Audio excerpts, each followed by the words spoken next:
Hello everyone and welcome back to another video on the channel. I'm taking a little break from my 30-day film challenge to talk about something extremely important.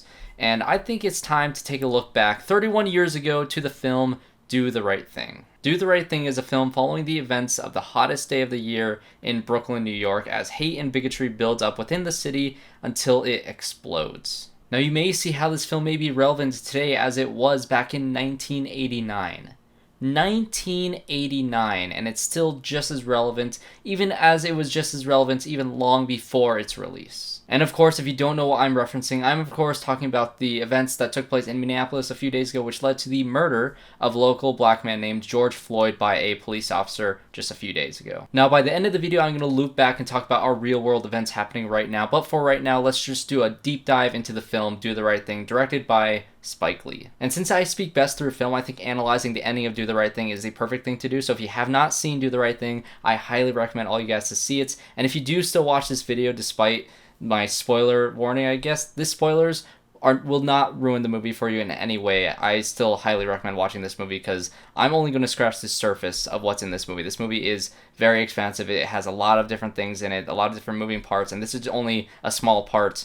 Or I guess it's a big part, but it's the main thing in the ending, but it's such a small part of this movie that I don't think will ruin it for you in any way. So the film follows a large variety of characters that clash at the end, but for the most part, the film follows Spike Lee's character Mookie as he works in Sal's Pizzeria run by Sal and his boys. The film also fleshes out those characters with John Turturro being extremely racist, and Sal, although he loves the street and he loves seeing the people kind of grow up on his pizza, he's also casually racist. And you also occasionally follow Radio Raheem, who walks around the streets with a boombox blasting Fight the Power by Public Enemy, which I just love Radio Raheem. He's the bright spot in this movie for many reasons. But by the end of the film, Radio Raheem has joined forces with Smiley and Bugging Out to protest against Sal's Pizzeria for the lack of black celebrities framed in the restaurant's wall of fame. They come marching in, boombox blaring. Sal threatens them to get out until escalating the situation by destroying the boombox. A fight breaks out, police are called, Sal is dragged out along with Radio Raheem. The police escalate things even more to the point where they beat and strangle Radio Raheem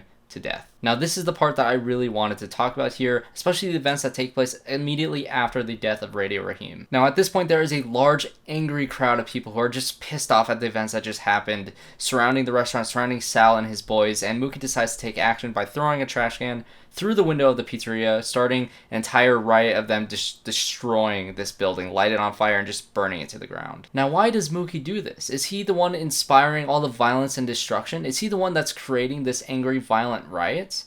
No. He is making a point, and he is also leading this anger and this violence away from Sal and his boys, because up until this point, I think the crowd really was contemplating whether or not to take their anger out on these three people rather than this building. What Mookie does is he takes that anger and that violence and that hatred for the situation that just sucks, and he aims it at this building. And, you know, if you take a step back and you look at the situation, what is one building versus the life of an innocent man? That's the point that this film tries to make. There is no level playing field here. Sal and his boys can go off and make a new pizzeria or rebuild the building that's already there, and they can move on.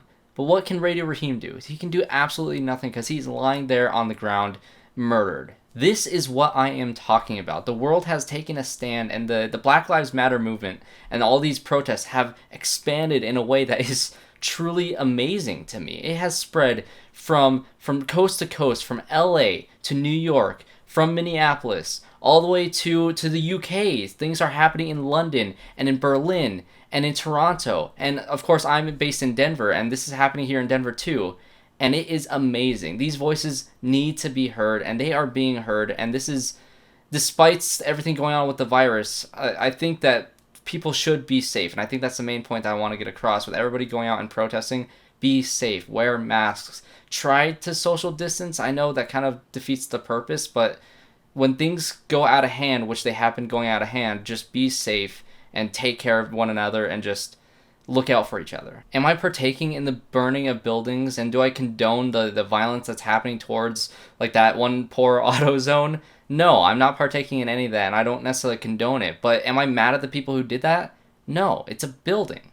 What is that building compared to George Floyd? I really understand the anger that these people who are doing these things are feeling, because they are desperate to be heard. They really are desperate to be heard. And I think this is making a point. And I think the peaceful protests that are happening all across the world now is just, they're awesome. I love this. And it's really, I'm really hoping that it makes a difference, because it needs to make a difference. And for the sake of keeping politics out of this, which I think up until this point, this is not politics at all. If you think this is political, it's really not. I mean, this is just human decency at this point. But for the sake of the argument, for the sake of everything, let's just take politics completely out of it. No matter what your political views on certain issues are, take all of that away. Just ignore all of that for a second and just hear me out here. Let's take an objective look at what our president has inspired so far in his 4-year reign over this country. He has inspired neo-Nazi white supremacist rallies in 2017. He has inspired protests to ignore social distancing. He has inspired attacks on Asian Americans for calling COVID-19 the Chinese virus. He has inspired white supremacists to show up to the Black Lives Matter protest with a freaking bow and arrow to shoot the crowd of protesters. And he has spread the words of violence through his social media platform by saying, when the looting starts, the shooting starts. And I think it's important to know that all these protests going around is not just for George Floyd. Yes, it has stemmed from the murder of George Floyd. And yes, his name needs to be heard across the world, and it is very important. This one event is just awful, and these protests all stem from that. But it's so much more than that. It's for the hundreds, the thousands, no, the millions of black people around the world who are oppressed and who are dealing with racism and who are walking the streets afraid every single day. This is so much more than just one man. Although, yes, this one situation needs to be solved immediately. And the fact that it hasn't happened 5 days later, now 6 days later, is absurd. So what do? The prosecution of all 4 of those police officers is a start. The resignation from our so-called president of the United States is a start. And I will admit, I have never voted before, even though I could have in the last election. I could have done so many different things, and I'm not going to say anything more here because I think I can never say anything better than Killer Mike said in this one interview. The next thing is making sure you exercise your political bully power and going to local elections and beating up the politicians that you don't like.